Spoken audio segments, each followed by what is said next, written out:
ఇదిన మనము శాలెంలో పరిశుద్ధ సమాజముగా కూడాము. పరిశుద్ధ సమాజంగా మరి ప్రేమ విందును కలిగి ఉంటున్నామని జ్ఞాపకం చేయబడుతూ వచ్చింది. విందు అనే దాని గురించి క్లుప్తంగా కొన్ని విషయాలు చెప్తాను. బైబిల్లో చాలా చోట్ల విందు చేసిన సందర్భాలు రాయబడినాయి.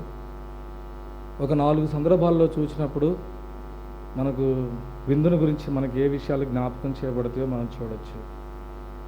దానియేలు గ్రంథం 5వ అధ్యాయం 1వ వచనంలో బెల్షస్సరు రాజు తన అధిపతులకు గొప్ప విందు చేస్తూ వచ్చాడు.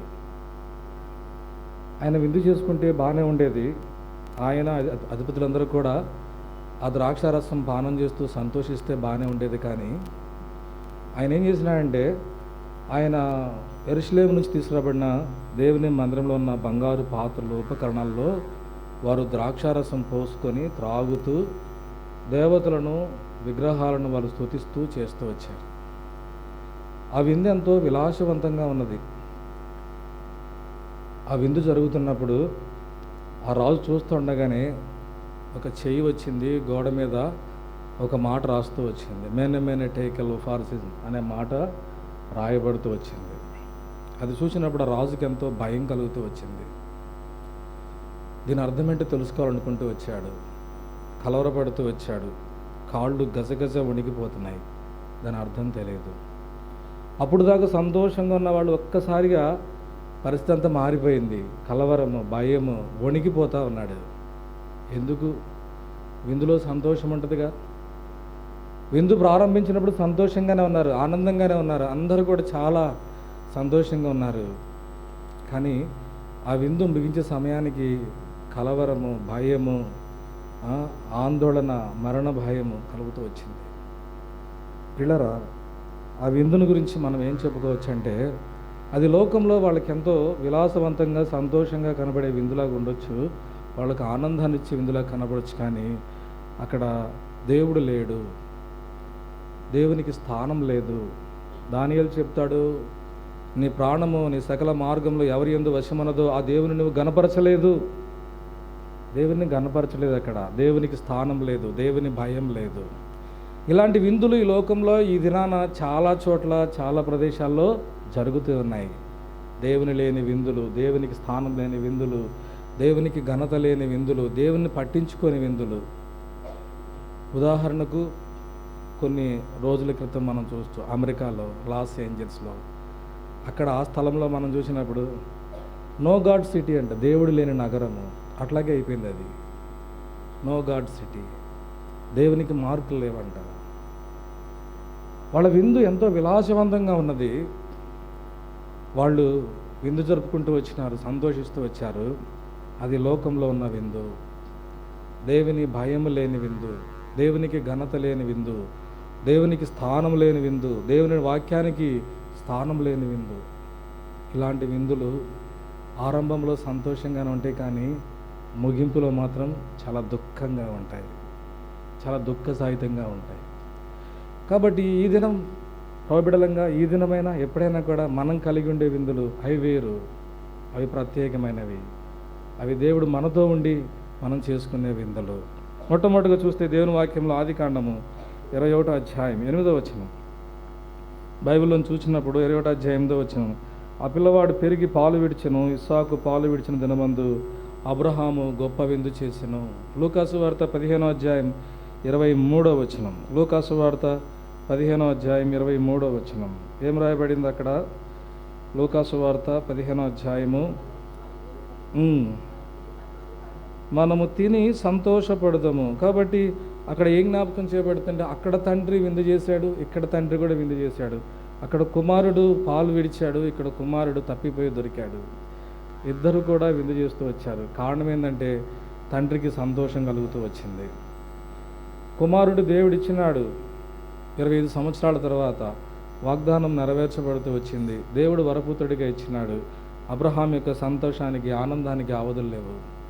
చనిపోయాడనుకున్న కుమారుడు, చిన్న కుమారుడు, దూరదేశం వెళ్ళిపోయి పాడైపోయిన కుమారుడు తిరిగి వచ్చాడు, బ్రతికాడంటే ఆ తండ్రికి సంతోషానికి అవధులు లేదు. కాబట్టి ఇక్కడ ఏం జ్ఞాపకం చేయబడుతుందంటే, ఈ విందు ఏమి జ్ఞాపకం చేస్తుందంటే సంతోషాన్ని జ్ఞాపకం చేస్తుంది. విందు అనేది సంతోషాన్ని జ్ఞాపకం చేస్తుంది. పిల్లరా, ఈ సంతోషము వారి జీవితాల్లో ఎప్పటికీ ఉంటూనే వచ్చింది. కాబట్టి ఇది ఫీస్ట్ ఆఫ్ జాయ్. ఈ విందులో సంతోషం అన్నది, నిజమైన సంతోషం అన్నది, దేవుడు వారికి ఇచ్చిన సంతోషం ఉన్నది. రెండవది చూస్తే 2 సమూయేలు గ్రంథం 3వ అధ్యాయం 20వ వచనం. 2 సమూయేలు గ్రంథము 3వ అధ్యాయం 2 సమూయేలు గ్రంథము 3వ అధ్యాయం 20వ వచనం. అందు నిమిత్తమై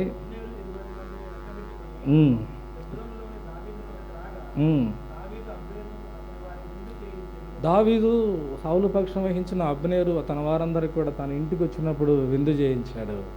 వాస్తవానికి అప్పటి వరకు దావీదుకి వాళ్ళు వ్యతిరేకంగా ఉన్నవాళ్ళే, కానీ తన ఇంటికి వచ్చి విందు చేస్తూ వచ్చారు. ఇది ఏం జ్ఞాపకం చేయబడుతుందంటే ఫీస్ట్ ఆఫ్ పీస్. ఈ విందులో సమాధానం ఉన్నది. అల్లరితోనూ కలవరాలతో ఉండే విందు కాదు అది, అవునా? ఆటపాటలతోనూ అల్లరితోనూ అసహ్యమైన కార్యాలతో కూడిన విందు అది విందు కాదు. ఏ విందు అంటే అది పీస్, సమాధానం ఉన్న విందే విందు. మొదటి విందులో సంతోషం ఉంది, అందరూ సంతోషిస్తున్నారు. రెండో విందులో సమాధానం ఉన్నది. విందు అనే దానికి రెండోది ఏం జ్ఞాపకం చేయబడుతుందంటే ఫీస్ట్ ఆఫ్ పీస్. అది ఆ విందులో సమాధానం ఉన్నది. మూడోది చూసినప్పుడు మత్తయి సువార్త 15వ అధ్యాయం 32వ వచనం.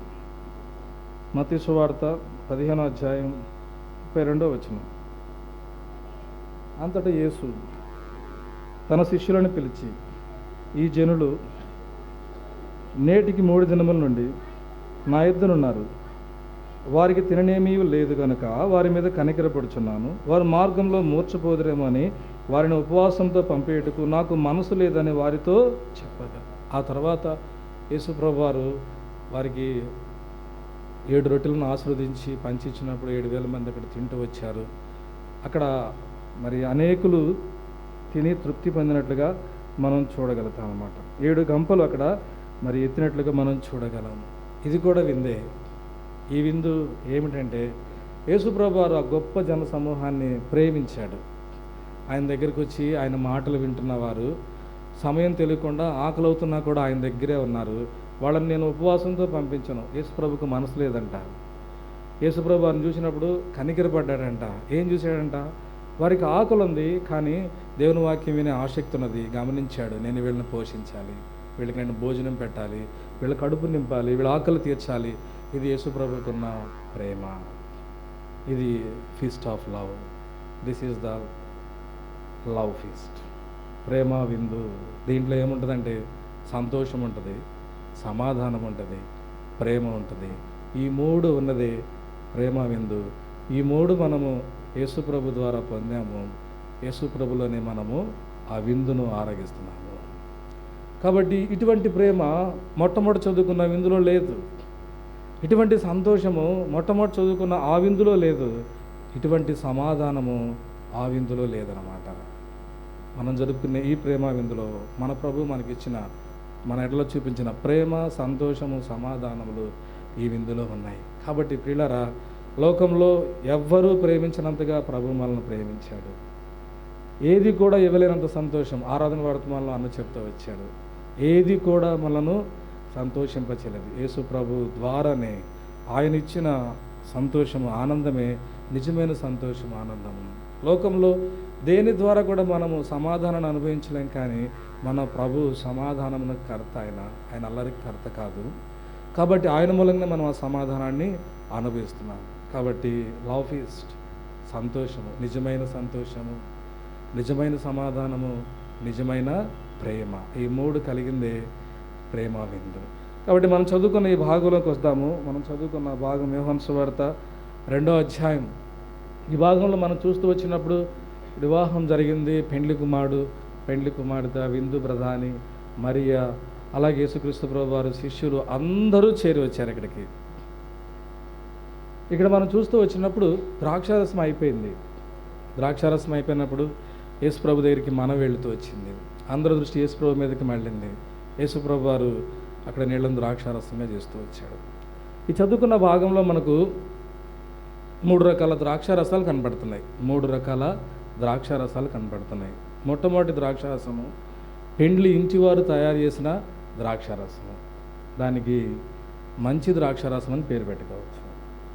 రెండవ ద్రాక్షారసము జబ్బు ద్రాక్షారసము, పాడైపోయిన ద్రాక్షారసం. మూడవ ద్రాక్షారసము అది మధురమైన ద్రాక్షారసం. అదేంటంట మధురమైన ద్రాక్షారసం. మొదటి రెండు మనుషుల ప్రమేయంతో తయారు చేయబడిన ద్రాక్షారసం, చివరిది మాత్రము యేసు ప్రభు ప్రమేయంతో, యేసు ప్రభు మూలంగా తయారు చేయబడిన ద్రాక్షారసం. కాబట్టి ఈ మంచి ద్రాక్షారసం పెండ్లి ఇంటి వారి ద్వారా అనుగ్రహించబడింది. జబ్బు ద్రాక్షారసం అక్కడ ఉంటుంది. మధురమైన ద్రాక్షారసము, చివరిగా వచ్చిన ద్రాక్షారసము అది యేసు ప్రభు మూలంగా వచ్చింది. ఈ ద్రాక్షారసము మిగిలిన రెండు ద్రాక్షారసాలతో పోల్చుకుంటే ఇది ఎలాంటిదంటే స్వచ్ఛమైనది, ఎటువంటి కల్తీ లేదు దాంట్లో. ఈ ద్రాక్షారసము ఆరోగ్యవంతమైనది, ఏ జబ్బు దాంట్లో లేదు. ఉందా? ఏ జబ్బు దాంట్లో లేదు. ఈ ద్రాక్షారసము రుచికరమైనది. మునుపున్న ద్రాక్షారసం కంటే, జబ్బు ద్రాక్షారసం కంటే ఈ మధురమైన ద్రాక్షారసం రుచికరమైనది. కాబట్టి ఇక్కడ నా తలంపు ఏంటంటే, మనుషులు ఎంతో కష్టపడి తయారు చేశారు. యేసుప్రభు తీసుకొచ్చిన ద్రాక్షారసంతో పోల్చుకుంటే అంత రుచి వాటికి రాలేదు. కాబట్టి యేసుప్రభు వారు ఆ ద్రాక్షారసాన్ని ఎక్కడి నుంచి తెచ్చాడు, ఎట్లా తెచ్చాడంటే అదొక మర్మము. మధురమైన ద్రాక్షారసం ఈ భాగంలో మనం చూస్తున్నప్పుడు అదొక మర్మము. నీళ్లు ద్రాక్షారసముగా మార్చబడట అనేది ఒక మర్మము. ఇది చాలామందికి అర్థం కాని విషయం. బయట లోకస్తులు దీన్ని ఆశ్చర్యంగా వింటూ ఉంటారు, చూస్తూ ఉంటారు. కాబట్టి అది మర్మము, ఆ విధంగా మార్పు చెందడం అనేది. అక్కడ యేసుక్రీస్తు ప్రభువారు అక్కడ ఆ అద్భుతమైన కార్యము చేస్తూ వచ్చినప్పుడు, ఆ నీళ్లను ద్రాక్షారసముగా చేస్తూ వచ్చినప్పుడు ఆ ఇంటి వారందరి యొక్క దుఃఖము తొలగిపోయింది. వారందరూ కూడా సంతోషిస్తూ వచ్చారు. అప్పటి వరకు ఆ ఇంటిలో ఒక లోటు ఉన్నది, ఆ లోటంతా కూడా తీర్చబడుతూ వచ్చింది. వాళ్ళు అప్పటికప్పుడు ద్రాక్షారసం అవసరము, దానికోసం ఎదురు చూస్తూ ఉన్నారు. యేసుప్రభు వారు వెంటనే దాన్ని అందిస్తూ వచ్చాడు. వారి అవసరం తీర్చబడుతూ వచ్చింది. కాబట్టి ఆ ఇంటి వారికి, పెండ్లి ఇంటి వారికి, విందు ప్రధానికి, అక్కడున్న శిష్యులకు, మరియకు, ఇంకా ఆహ్వానించబడిన వారందరికీ కూడా అది ఎంతో ఆశ్చర్యంగా ఉండొచ్చు. కానీ యేసుప్రభు వారు ఆ అద్భుతమైన కార్యము వారి మధ్యలో చేసిన వాడిగా ఉంటున్నాడు. కాబట్టి ప్రభు ఒక కార్యం అక్కడ చేస్తూ వచ్చాడు. ప్రభు మూలంగానే, ప్రభు వల్లనే ఆ నీళ్లు ద్రాక్షారసంగా మార్చబడుతూ వచ్చినాయి. ప్రభు కార్యం చేస్తూ వచ్చాడు. ఈ నీళ్లు ద్రాక్షారసంగా మార్చబడటంలో ప్రభు కీలకమైన వ్యక్తి. ప్రభు ఒక్కడే కాదు, ప్రభుతో కూడా కొంతమంది అక్కడ పనిచేస్తూ వచ్చారు. ఎవరు చేశారు అక్కడ పని? మనం చదువుకున్నాం కదా భాగంలో. ఎవరు? శిష్యులు కాదు. అక్కడ ఎవరు పనిచేశారంటే పరిచారకులు పనిచేశారు. పనిచేసింది ఎవరు అక్కడ? పరిచారకులు. మరియ యేసు ప్రభు దగ్గరికి వచ్చినప్పుడు ఆ పరిచారకులను చూచి, మీరు ఆయన మీతో చెప్పినది చేయండి అని చెప్తూ వచ్చింది. ఆమె చెప్పినప్పుడు వారు యేసు ప్రభు యొక్క మాటను వాళ్ళు ఆలకిస్తూ వచ్చినారు. ప్రభు ఏం చెప్పినాడు? మీరు వెళ్ళి ఆ రాతి బాలను అంచుల మట్టుకు నీళ్లతో నింపమని చెప్తూ వచ్చాడు. పరిచారకులు ఏం చేసినారంట? వెంటనే వెళ్ళి దాన్ని నీళ్లతో నింపుతూ వచ్చారు. కాబట్టి పరిచారకులు ప్రభువును ప్రశ్నించలేదు. ప్రభువా, కావలసింది ద్రాక్షారసం కదా, నువ్వేంటి నీళ్లతో నింపమంటున్నావని ప్రభువును ప్రశ్నించలేదు. ప్రభు అక్కడ కార్యం చేస్తున్నాడు. ఆయన ఎలా చేస్తాడో ఎవరికి తెలియదు.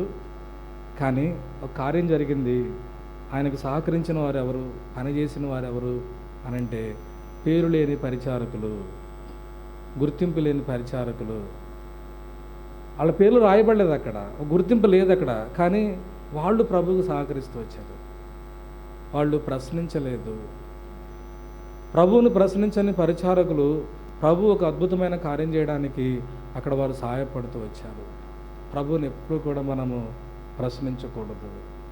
ఆయన చెప్తున్నాడు ఒక పని, మీరు వెళ్ళి నీళ్లను, ఆ రాతి బాలను నీళ్లతో నింపమని చెప్తూ వచ్చినాడు. ప్రభు ఏం చెప్పాడో ఆలకించారు. ప్రశ్నించకుండా వెళ్ళి వాళ్ళు పనిచేస్తూ వచ్చారు. రెండవది, ఆ పరిచారకులు ఏం చేస్తూ వచ్చారంటే, కావలసింది ద్రాక్షారసం కదా ప్రభువా, నువ్వు నీళ్లు నింపమంటున్నావు అన్నప్పుడు వాళ్ళు ప్రభువుకు ఒక ఆలోచన, సలహాలు చెప్పడానికి కూడా ప్రయత్నించలేదు. ఎందుకంటే ప్రభు చెప్పింది వాళ్ళకి కొంత విడ్డూరంగా ఉండొచ్చు. ప్రభు ఏంటి నీళ్లు నింపమంటున్నాడు, కావలసింది ద్రాక్షారసం కదా. వారికున్న ఆలోచన, సలహాలు ఏమి కూడా చెప్పడం లేదు. ప్రభువుకు సలహా చెప్పేవారు, ప్రభువుకు ఆలోచన చెప్పేవాళ్ళు ఎవరు ఉన్నారు? ఎవరన్నా? ఎవరు లేరు. వాళ్ళు ఏం చేశారంట? ఏ సలహా చెప్పట్లేదంట. అంతే కదా, పరిచారకులు ప్రభు ఆ నీళ్లను ద్రాక్షారసం చేయడానికి ఏ ప్రొసీజర్ అయితే ఆయన ఎన్నుకున్నాడో, ఏది ఫాలో అవుతున్నాడో దాన్ని వీళ్ళు ఏం చేశారంటే యాక్సెప్ట్ చేశారు, అంగీకరిస్తూ వచ్చారు. కాబట్టి ఏం జ్ఞాపకం చేయబడుతుందంటే, ప్రభు ఒక పని చేస్తున్నాడు, ఆయన చేసే విధానానికి వాళ్ళు అంగీకరిస్తూ కట్టుబడి ఉన్నారు. అంతేకాదు, ఆ పరిచారకులు ఏం చేస్తున్నారంటే ఆ పని చేస్తూ వాళ్ళు సనగడం లేదు, గొనగడం లేదు, హృదయపూర్వకంగా ఇష్టపూర్వకంగా ఆ పని చేసేవారుగా ఉంటున్నారు. వారిని అంచుల మట్టుకు నింపమంటే అంచుల మట్టుకు నింపుతూ వచ్చారు. వారు ప్రభువుకు చూపించిన పరిపూర్ణమైన విధేయత జ్ఞాపకం చేయబడుతుంది. అంతేకాదు, ప్రభు నువ్వేం చెప్తావో అది మేము చేయడానికి సిద్ధంగా ఉన్నామని తమను తాము అప్పగించుకున్నట్లుగా కనబడుతుంది. ప్రశ్నించకుండా, సలహాలు ఇవ్వకుండా, సనగకుండా వారు ప్రభు ఏం చెప్తాడో అది చేయడానికి వారు తమను తాము అప్పగించుకున్నట్లుగా కనపడుతుంది. కాబట్టి పరిచారకులు ప్రభువుకు సహకరిస్తూ వచ్చినారు. గొప్ప సంగతి ఏంటంటే,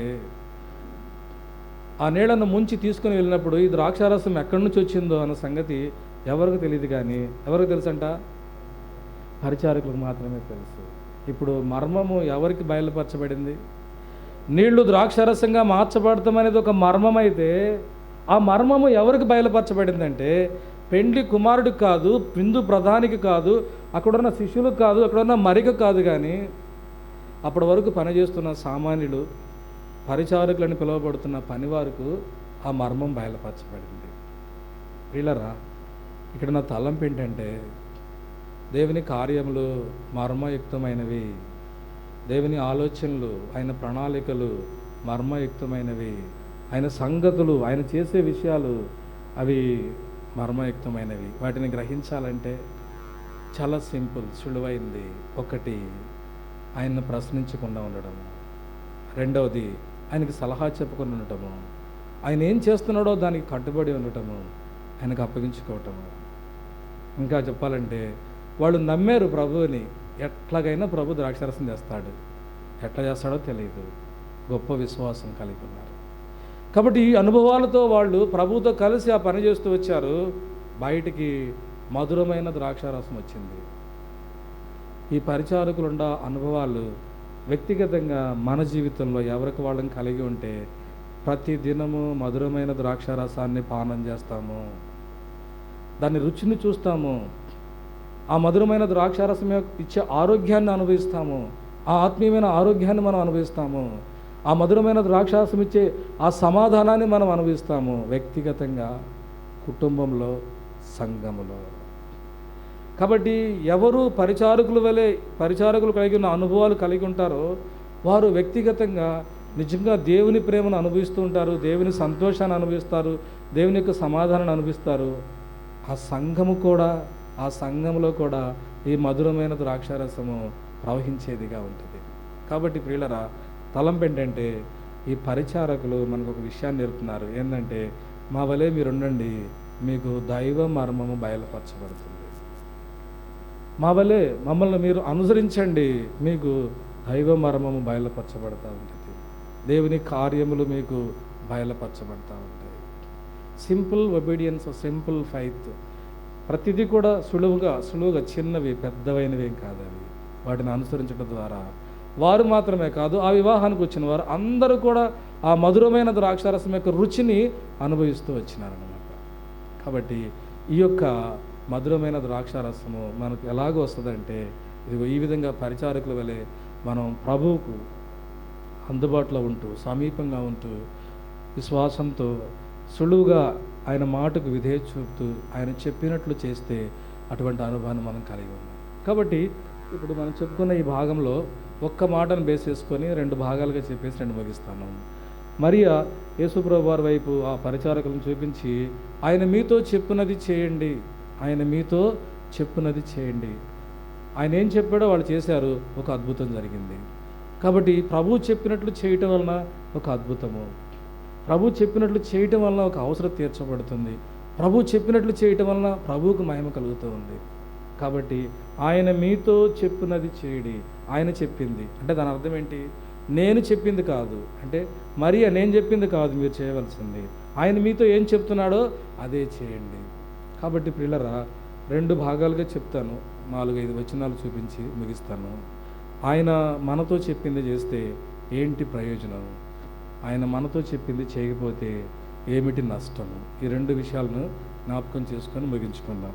మొట్టమొదటిగా ప్రభు మనకి ఏం చెప్తున్నాడో అది చేస్తే మనకేంటి ప్రయోజనం. బైబిల్లో నుంచి చూస్తే చూడండి, 2వ రాజుల గ్రంథము 5వ అధ్యాయం 14వ వచనం.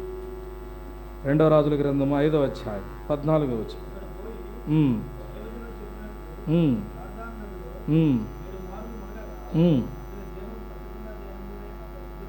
కాబట్టి ఇక్కడ మనం చూస్తూ వస్తే 2వ రాజుల గ్రంథం 5వ అధ్యాయంలో నయమానుకు ఒక మాట చెప్తూ వచ్చినాడు ఎలీషా, నువ్వు పోయి యోర్దాను నదిలో 7 మార్లు మునుగుము, అప్పుడు నీ దేహం పసిపిల్ల దేహం వలె శుద్ధి చేయబడుతూ వచ్చింది. మొట్టమొదటి ఆయన దానికి వెంటనే అంగీకరించలా, కోపడుతూ వచ్చాడు.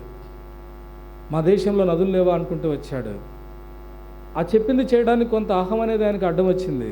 అయితే పనివాడు చెప్పిన మాట ప్రకారం లోబడుతూ వెళ్ళాడు. ఆయన 7 మార్లు మునిగి లేచాడు. ఆయన దేహము స్వస్థపరచబడుతూ వచ్చింది. పసిపిల్లవాని దేహం వలె స్వస్థపరచబడుతుంది. సైన్యాధిపతి, యుద్ధములు చేసేవాడే, కానీ కుష్ఠరోగి, బయటికి చూపించుకోలేని పరిస్థితి, స్వస్థత లేని పరిస్థితి. ఎప్పుడు చెప్పింది చేశాడో స్వస్థపరచబడుతూ వచ్చాడు.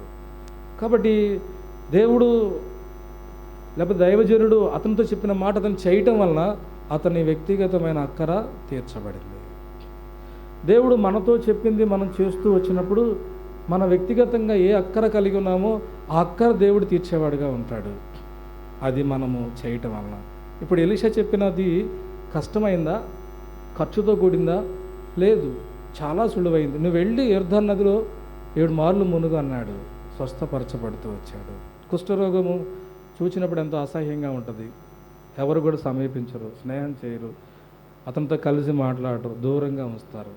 బయటికి కనపడుతుంది కాబట్టి అది అసహ్యంగా ఉంది. కానీ మనిషిని హృదయము అది బయటికి కనబడడం లేదు.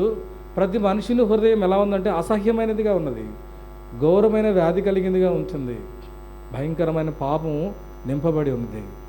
మరి దాన్ని బాగు చేసుకోవాలంటే, స్వస్థపరచబడాలంటే, అతడైతే యోర్దానులో మునిగాడు, నీవైతే యేసుప్రభు రక్తంలో మునగాలి, యేసుప్రభు రక్తమును ఆశ్రయించాలి. ఒకవేళ చేరి వచ్చిన వాళ్ళు ఎవరైనా రక్షణ పొందకపోతే, ఈ నయమాను వలె పాపరోగాన్ని కలిగి ఉంటే, పాపమనే కుష్టుతో ఉంటే, నీ జీవితం అంధకారమై ఉంటే, నీ హృదయ అంతరంగంలో అసహ్యమైన భయంకరమైన ఆ పాపము నిండి ఉంటే,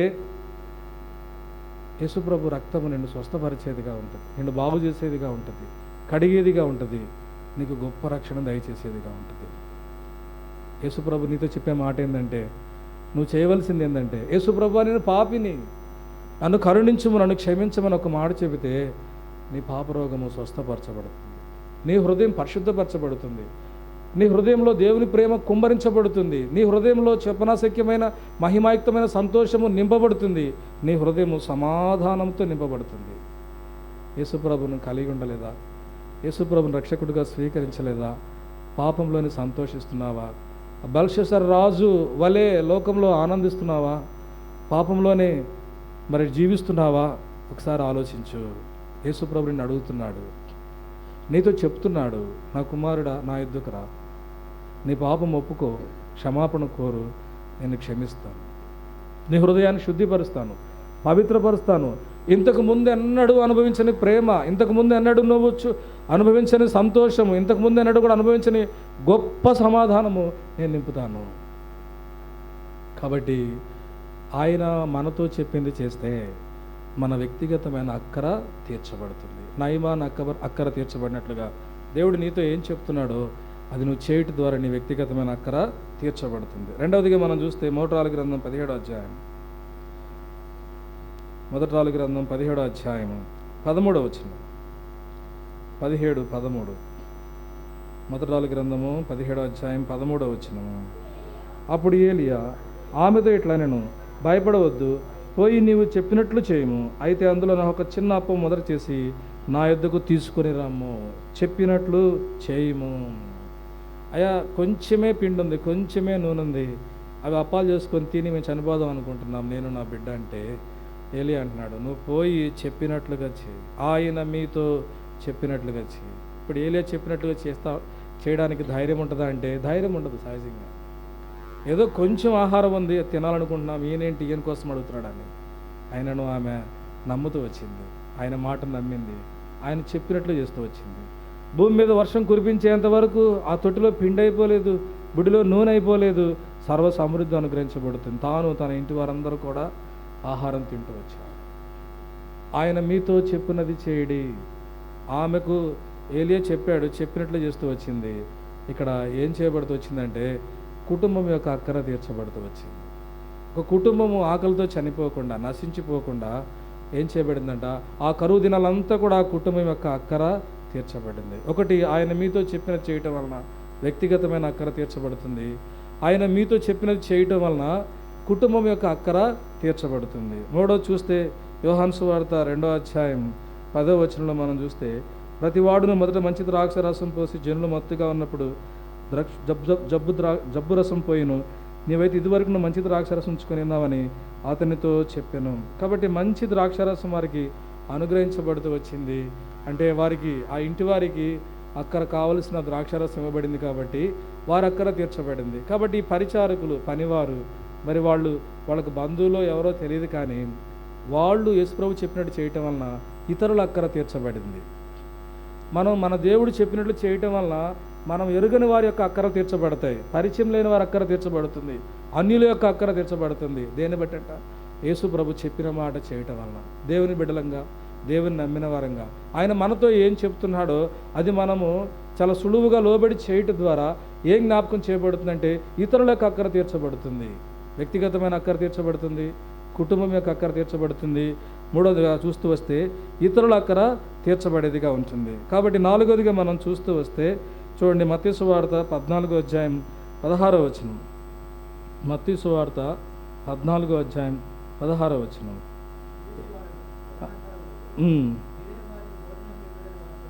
మీరే వారికి భోజనం పెట్టిన వారితో చెప్పగా.